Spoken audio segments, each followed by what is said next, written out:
All right, let's get those thinking caps on because today we are diving deep into the world of H. Bradley, Oh, H. Bradley. a philosopher who, well, in his time he was a big deal, Mm-hmm. but you don't really hear his name much anymore. Kind of faded from view. Yeah.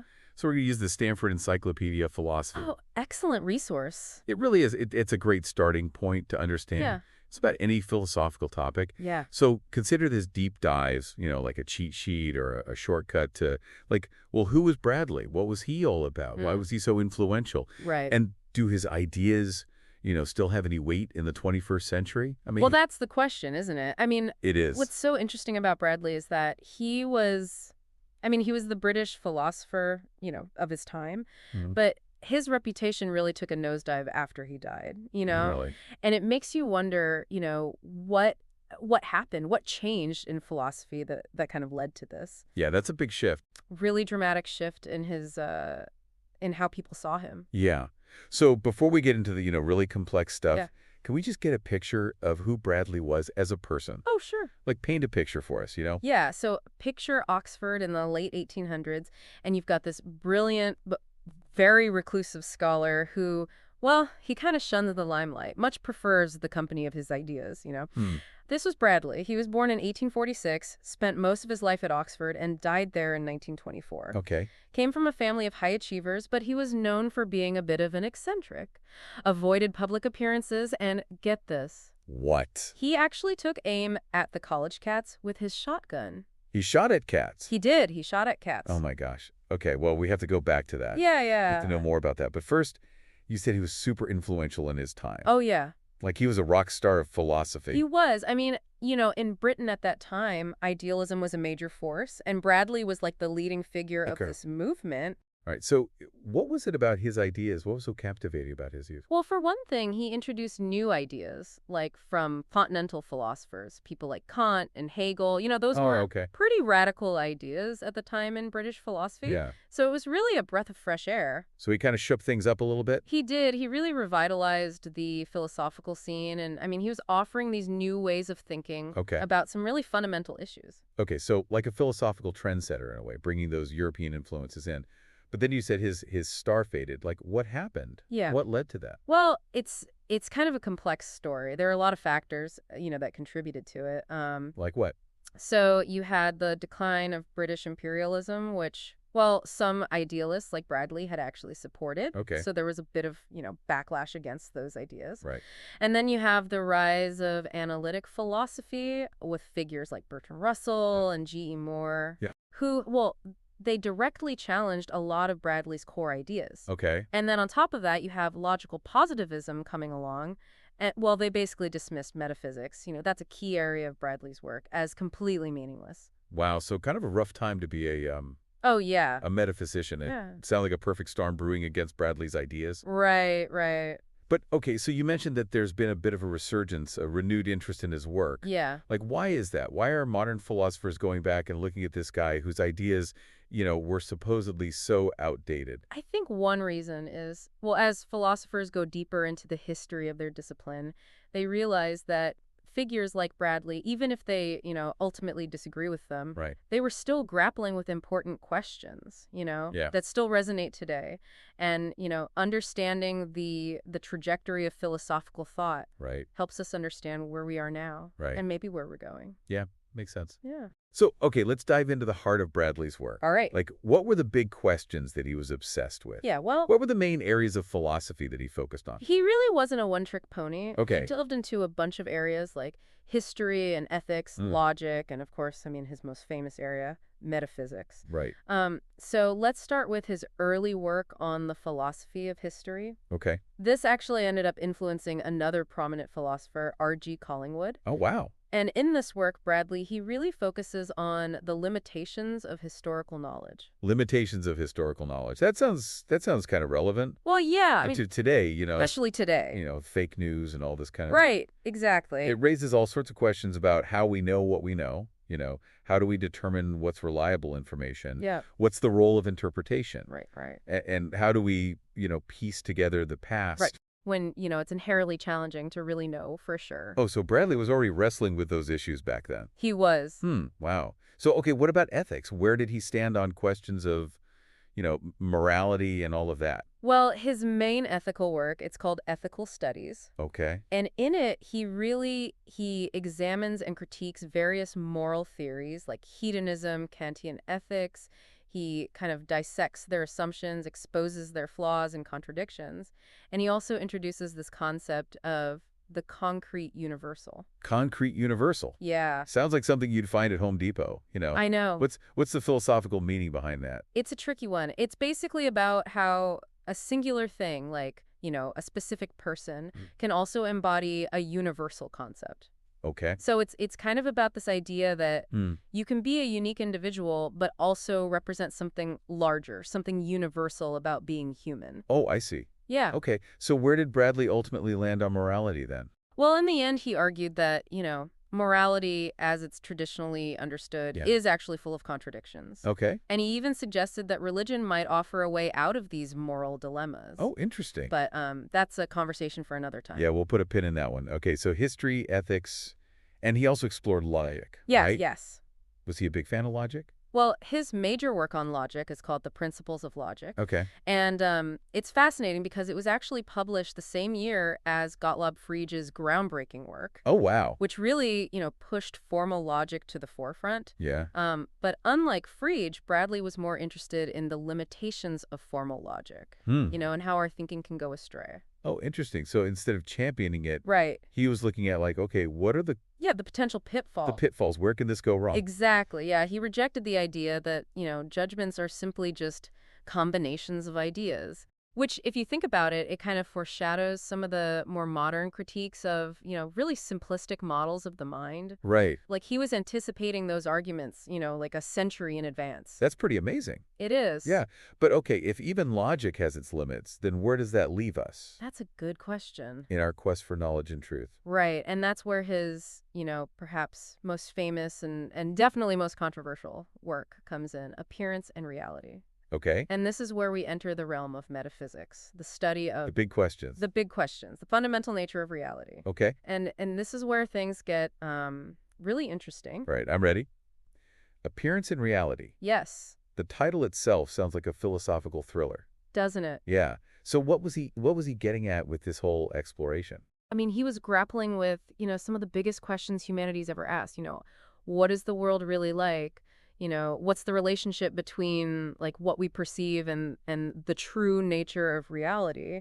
And maybe his most controversial argument in this work is against the reality of relations. Wait, hold on. Against the reality of relations. Yeah, Like saying that things aren't connected to each other. it sounds crazy. That sounds like a recipe for chaos. Right. Yeah. But it's really important to understand what he meant by real.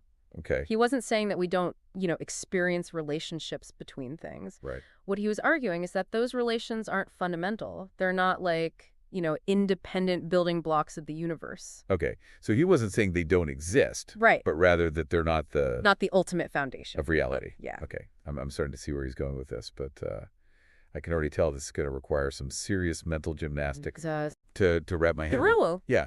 Okay, so to understand this radical claim, we need to delve into his idea of the absolute. We do. All right, let's do it. Unpack the absolute for us. What is it, and how does it fit into Bradley's, whole view of reality? Well, this is where things get really mind-bending. Oh, right. So Bradley believed that ultimately reality is one single unified thing. It's kind of this all-encompassing experience that he called the absolute. Whoa. Yeah. So instead of a world of, separate objects and relations, he's saying it's this underlying, like, unity that connects everything. What does it even mean for reality to be a kind of experience? Are we living in some giant cosmic dream or something? Well, that is the million-dollar question, Yeah. and it gets to the very heart of Bradley's philosophy, so we definitely need to explore that further. All right. Consider my curiosity piqued. But before we get lost in the mysteries of the absolute, Yeah. I think we need to take a little break and come back refreshed, and then we can really dive deep into this fascinating, Yes. if somewhat baffling, Yeah, absolutely. world of Bradley's metaphysics. All right, so we've been talking about F.H. Bradley and how he really liked to challenge, conventional thinking. Oh, yeah. especially when it came to the nature of reality. Absolutely. And we left off with this idea of this unified experience, the whole thing. Right. But before we get too lost in the cosmic soup here, Yeah. let's go back to his argument against the reality of relations for a second. Okay. You mentioned that that's really crucial to understanding his philosophy. So can you unpack that a bit more for us? Yeah, sure. So to understand Bradley's argument, you got to kind of start with how we usually think about the world, Okay. We see all these distinct objects like a chair, a table, a tree, whatever, and each with its own set of properties. The Yeah. chair's brown, hard, made of wood. The table's round, smooth, made of glass. But Bradley, he asks this really simple question. Mm. How are all these qualities bound together in a single object? Yeah. What makes a thing a thing? I never really thought about it that way. I just assumed things have properties, Right. and that's it. But when you really stop and think about it, Yeah. it raises some pretty interesting questions. It does, yeah. And that's what philosophy is all about, right? Challenging those assumptions. Right. So one way to explain, the unity of things is to say that there's some underlying substance Okay. that holds all the qualities together. It's kind of like, I don't know, like the secret ingredient that makes all the different flavors in a dish blend together, I like that analogy. Yeah. So the substance is like the foundation, and then the qualities are kind of built on top of that. Exactly. Okay. But Bradley, he argues that this substance idea, while it seems kind of intuitive, actually leads to more problems. Okay. Because if the substance is totally separate from the qualities, Right. it becomes this kind of empty, featureless thing, just a placeholder, really, with no defining characteristics. Right. So it can't just be a blank slate. Exactly. It has to have something, some kind of connection to the qualities. It has to relate to them somehow. Right. And that brings us right back to the problem of relations. Okay. Because if we can't explain unity through this mysterious substance, Yeah. it seems like the only other option is to say that the qualities themselves are related to each other. Right. It's those relations that kind of bind everything together. I'm following you. Okay, good. But wait a minute. Wasn't Bradley arguing against the reality of relations? He was.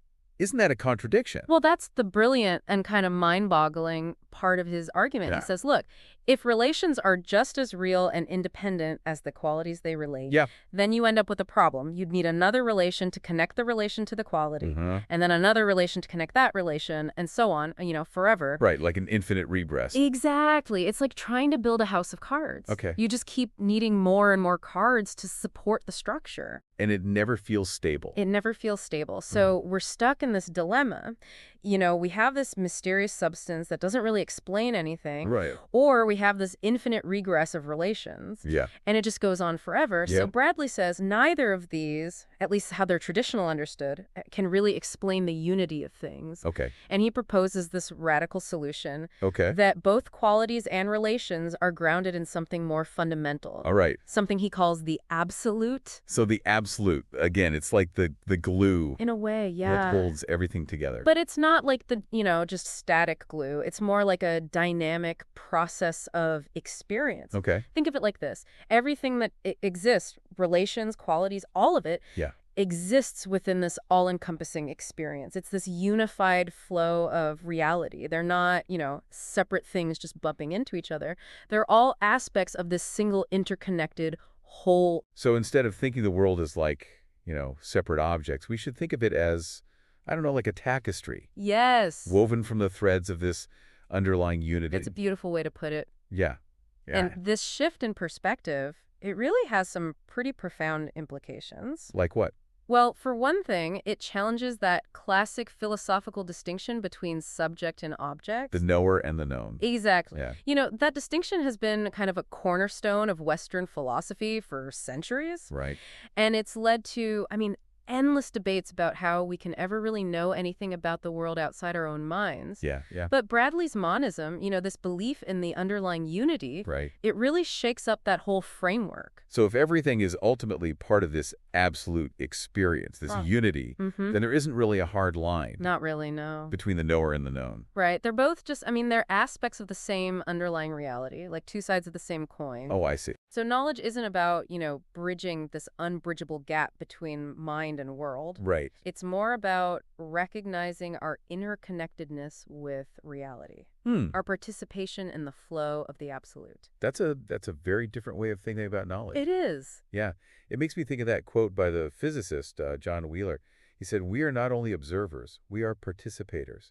In some strange sense, this is a participatory universe." That's a great connection. Yeah, And this participatory view of knowledge really ties back to Bradley's idea of truth as coherence and comprehensiveness. right, right. Remember, he wasn't a fan of that simple correspondence theory of truth where it's like, oh, this belief is true if it just matches up with reality. Yeah, he thought that was way too simplistic. Way too simplistic. He thought Right. truth was more about seeing the bigger picture, Yeah, how everything fits together. right. But how does that idea of coherence connect to this whole monistic worldview? Yeah. Well, if reality is this unified whole, then the truest beliefs are the ones that best reflect that unity. Okay. The ones that really grab the interconnectedness of things, not just in like, a logical sense, but in a deeper, more comprehensive way. So like putting a jigsaw puzzle together, Yeah, the individual pieces, they don't really make sense until you see how they all fit into the whole picture. exactly. Right. And for Bradley, the pursuit of truth, it's not just about collecting, isolated facts. Mm-hmm. It's about striving for this more comprehensive view of reality, understanding how those pieces fit together, Yeah. and recognizing the limitations of our own perspectives. This is making me rethink how I approach, learning and understanding. Mhm. It's not just about accumulating knowledge. It's about making those connections. Yeah, that deeper coherence. Exactly. Yeah. Wow, this is really It's a lot to take in. it's mind expanding, I'll say that. Yes. Yeah, it is. Okay, but before we get, completely lost in the philosophical cosmos here, Right. let's bring things back down to earth a bit. Okay. We've been talking a lot about metaphysics, Mm-hmm. but what are the, practical implications of all this? Yeah. Like how do these Bradmean ideas actually matter in everyday life? That's the million-dollar question, right? Bradley's philosophy might seem really abstract, Yeah. but I do think there are some profound lessons we can take from it. Okay, like what? Well, one takeaway is the importance of humility, I think. Okay. Bradley's skepticism about our ability to fully grasp reality, Yeah. I think it reminds us that we should always be open to revising our beliefs, Right. recognizing the limitations of our own perspectives. Yeah. And, in today's world, we're constantly bombarded with Yeah. conflicting And opinions. everyone thinks they're right. Exactly. This kind of intellectual humility. Right. It's more important than ever. It is. It's so easy to get trapped in your own, echo chamber, Absolutely. thinking you have all the answers. And I think his philosophy is a good reminder to stay curious, Yes. to keep asking questions, Yeah. and to be, willing to change your mind when Absolutely. you need to. Yeah, be open to new information and new perspectives. Yeah. That's key. Yeah.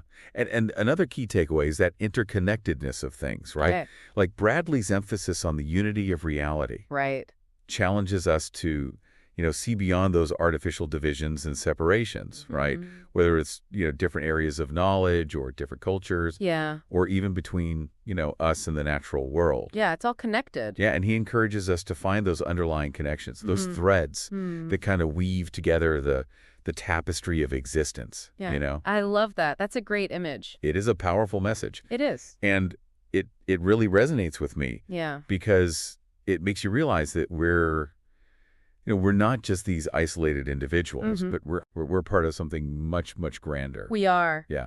And I'm starting to see why there's this renewed interest in Bradley's work. Even if you don't agree with all of his conclusions, his philosophy offers, a really fresh perspective. It does. On some fundamental questions. It does, yeah. And his focus on experience as the ultimate ground of reality. It's, Yeah. it's something that's really resonating with philosophers today, who are exploring new ways of understanding consciousness, embodiment, and our relationship to the world. Okay. So it's really interesting stuff. Well, this has been an incredibly thought-provoking deep dive into the world of F.H. Bradley. Yeah. We've explored his life, his ideas, and their relevance to, our modern world. We've tackled his argument against the reality of relations, and we delved into, the mind-bending concept of the absolute. Right, it's a lot. It is. But there's still so much more to uncover. There is, and in our final segment, we'll continue to explore the depths of Bradley's thought, delving into his views on ethics,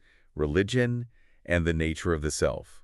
Welcome back to our day dive into F.H. Bradley. Yeah, We've been on quite a journey. Yeah. Yeah. exploring his life, his ideas, and, how they've kind of stood the test of time. Yeah, yeah. We've wrestled with his argument against the reality of relations. We delved into the heady realms of the It's absolute. a big one. It is. It A is. big idea. But there's one more area we got to explore Right. before we wrap things up.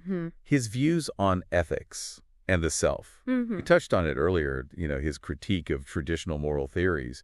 But I'm curious to hear more about what he proposed in their place. Well, this is where Bradley's metaphysics really starts to inform his ethical vision. Okay. He argued that ultimate reality is this unified, all-encompassing experience. Right. The absolute. Right. So for Bradley, the ethical life, it's all about, realizing our place within that unity. It's about moving beyond this illusion of separateness and recognizing our interconnectedness with everything. So instead of focusing on, following rules or calculating happiness, Right. Bradley's ethics is more about understanding our place in the grand scheme of things. It is, yeah. Aligning ourselves with this deeper reality. Exactly. It's about, recognizing that our individual selves aren't these isolated, self-contained units, Right. but they're actually expressions of the absolute itself. And he uses the term, the concrete universal Right. to describe how a particular thing, like a person,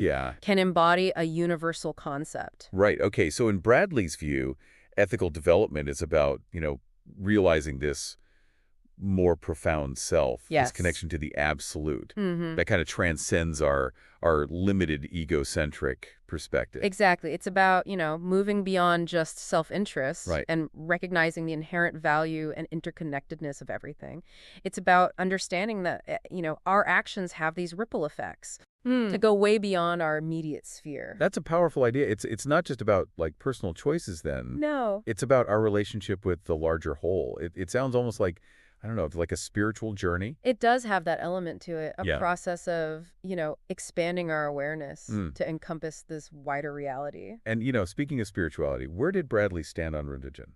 Well, he was definitely critical of organized religion and, dogma. Okay. But he did see religion at its best, as a potential path Okay. towards this deeper unity with the absolute. For him, religion could point us beyond our limited conceptions of self and world Right. and offer a glimpse of this more profound reality. So it seems like for Bradley, ethics and metaphysics, they're inseparable. They are. His understanding of ultimate reality Right. really shapes his whole vision of the good life. It does, and that's what makes his philosophy so challenging. Yeah. But also so rewarding. All It's right. not just, these abstract theories.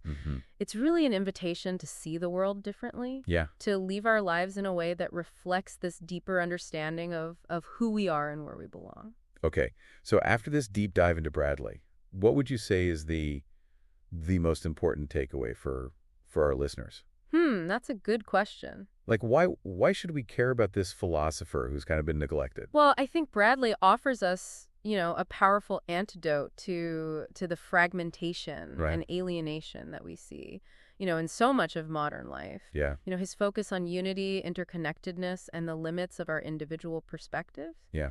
really encourages us to think more holistically, to recognize those deeper connections that bind us together. Right. And I think that's a message that feels especially relevant today Yeah. when we're facing all these global challenges that really require collective action, Right. a sense of shared responsibility. That really resonates with me. In a world that often feels so divided, so polarized, Bradley Yes. reminds us that we're not just these isolated individuals. We're part of something much bigger. Yeah. Yeah. And even if, you don't buy into his whole metaphysical system, Oh. his philosophy raises these really profound questions It does. about, the nature of reality, the limits of knowledge, the meaning of a good life. Yeah. And those questions are just as relevant today as they were in Bradley's time. Well said. And, this deep dive has given us a lot to think about. It has. And Rich Bradley might have been a reclusive scholar, Yeah, but his